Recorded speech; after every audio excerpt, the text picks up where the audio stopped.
say a few words. Sorry we started late. Thank you so much, everybody, for being here. Really, I see from like all over and different parts of our life. So thank you for being here from all parts of life. Children, we got to be quiet. We're talking. So thank you again for being here. Where is Akiva? So Akiva, when you were born, it was the happiest day, not only for us, but for all of Klal Yisrael, because you were born, but also because it was Tu B'Av. So it's a great birthday, and no rush, but B'Shar Tova, you should find your zivug. Don't want to rush again. Okay, so we chose the name because you were born in the week of Parshat Eikev, and it sounds the same. No, I'm just kidding. That's not really the reason. But it is nice that it is a little bit of a remez to the name. The way that we choose a name is we start with the brachot that we want to give to the baby, and so we choose like the midot that we want to wish upon you and upon all our children. And for you, what we had in mind, we had a few particular brachot. So one was emunah, driving like being deliberate, having emunah and doing the right thing through emunah, humility, and a strong sense of ahavat Yisrael and arivut. So those were the three brachot that we had in mind this time for you. And so we thought about who the person is who inspires us the most with those midot, and Rabbi Akiva was the personality that inspired us. We wanted to wish these brachot upon you through. So I want to talk a little bit about each of those things. So emunah and how that drives like being deliberate and not giving up, right? So that's a real that's a big character trait of Rabbi Akiva. As we all know, at the age of 40, right, he was an ignoramus, a real tiferet. We have to be quiet. So he didn't know anything, and then right the famous story where you saw water breaking through a rock over a long period of time. So he realized that he could change. This is like on a personal level. He realized that he could change. It's not too late, and it was a sense of like being deliberate. He said, "I know what I want to do, and I want to change for the better, and I'm going to do it." That was, and then he started from scratch. I mean, like imagine a 40-year-old starting from first grade. Like he literally didn't know that on earth back then. Like he didn't know how to read. So imagine a 40-year-old in first grade. That was, he did that because he had emunah and he was being deliberate, and that was this is one of the brachot. Also, his life was never easy to begin with, right? He when he got married to Rachel, his father-in-law disowned him, and so he had a tough life, poverty his whole life. He witnessed the destruction of Beit Mikdash, and at the end of his life he was martyred by the Romans. And then he also went away from his wife for 24 years. It wasn't an easy life, and yet he was Doresh Kol Kotz V'Kotz. He was like really effectively all the Torah that we have, all the rabbinic Torah that we have is through him, right? In his 5 Talmidim. So the fact that he had this emunah and this deliberateness, at the time, who could imagine, how hard that must have been, but he did it, and it really, obviously it paid off, and it's something that really inspired us.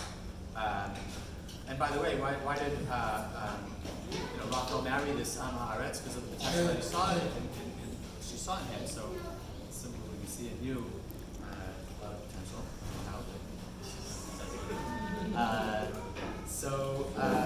And his emunah was the basis for his optimistic approach. He's famous for saying, very optimistic approach, right? Everything that Hashem does is for good. Kol David Rakamana V'Tavavim.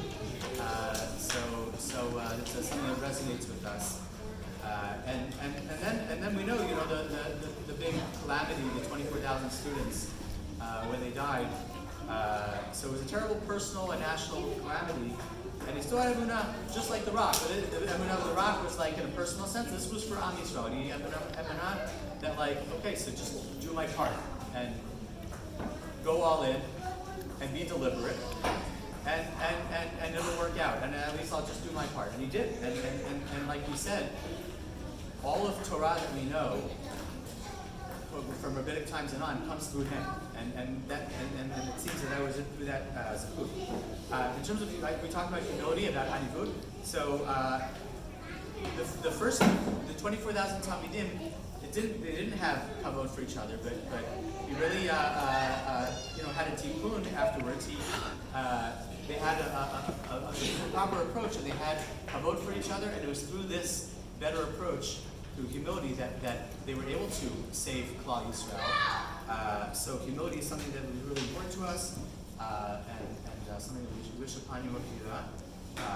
And part of that humility is also like he respected his wife, Rachel.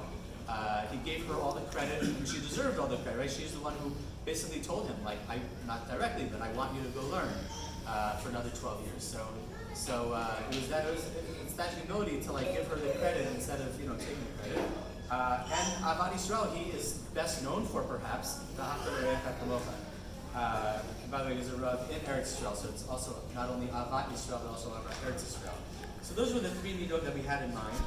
I thought it was interesting. We thought it was really interesting. At Friday, just before Shabbat started, a neighbor came in with a cake, as holy people do, and she didn't leave without giving us a Dvar Torah. It was really nice. She said, actually from the Haftarah of my and Aaron's parsha, from Parsha Haftarah Kitavo, from Yeshayahu, mi ela ka'avtu fena v'chayolim ela rubeitehen.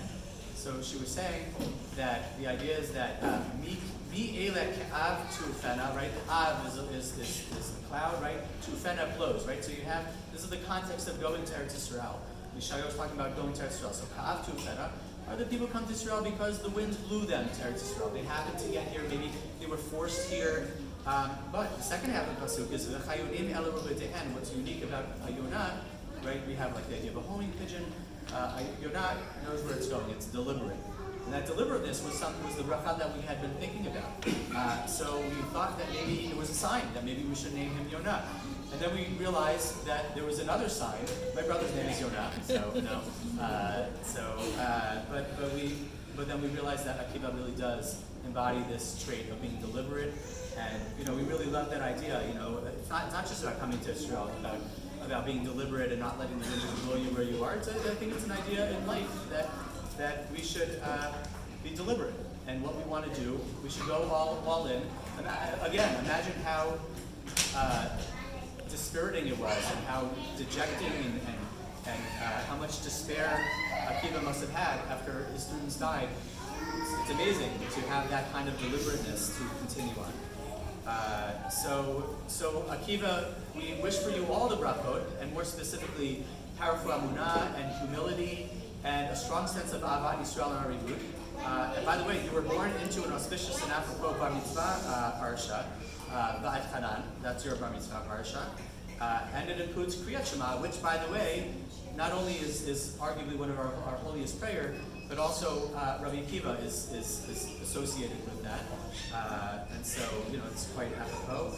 It also has a lot of other things, as Sarah Debrod, of course. I thought it was very interesting. In our house, our tradition on Pesach is we try to vie for being the Chacham.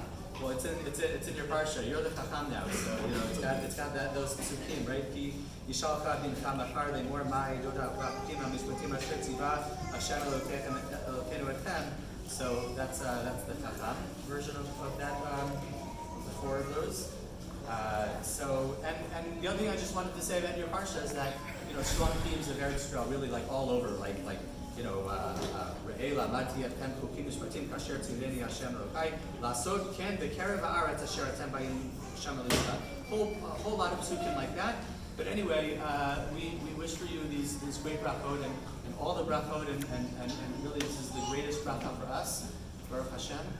And I want to say thank you to everybody who came here, really from all over. We really, really appreciate it. Of course, to Sarah.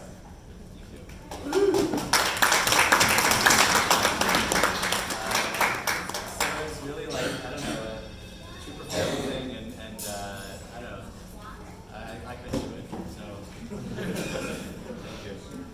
Sarah's parents were super helpful. They're not here. They were on the call before technology. That's what happened. then, so her parents, they bought a lot of things. My parents, thank you so much for being here and for helping, all the help. All the help, always out before the meela, all the time. Always help. Thank you. And to Aharon, thank you for your help. To Hallel, thank you for your help. For Miriam, thank you for your help. Tiferet. I'm right here. I can't see it. Where are you? Right here. Okay. Thank you for your help. Oh, there, okay. And Rayun, I'm sure you wanted to help. Where are you? Okay, thank you. Anyway, thank you so much again for being here. It really warms our heart, and we really mean so much. I'm sorry we ran out of bagels, but I'd rather warm our heart that we have so many people, way more than we expected, to run out of bagels than the other way around. But I'm really sorry about that, though. So thank you for coming.